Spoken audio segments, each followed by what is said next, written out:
এই জন্য আজকে আওয়ামী লীগের এই দুর্দশা দেখে এই কথা আমি বলতেছি তা না, আগামী দিন কোনোভাবে যদি আগামী কোনো সময় তওবা করে এই জাতির হাতে পায়ে ধরে মাপ চেয়ে যদি আবার রাজনীতিতে পুনর্বাসিত হওয়ার সুযোগ পান, তাহলে এই তওবাটা বিশেষভাবে আপনারা করে আসবেন। সেটা হলো, আপনারা ইসলামকে এতিমখানায় দেখতে আপত্তি করেন না, ইসলামকে কবরস্থানে দেখতে আপত্তি করেন না, ইসলামকে মসজিদে দেখতে আপনাদের আপত্তি নাই, ইসলামকে মাদ্রাসায় দেখতে আপনাদের আপত্তি নাই,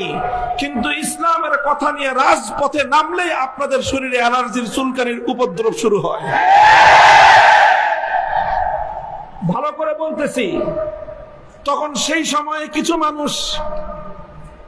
এই শেখ হাসিনার প্রসঙ্গ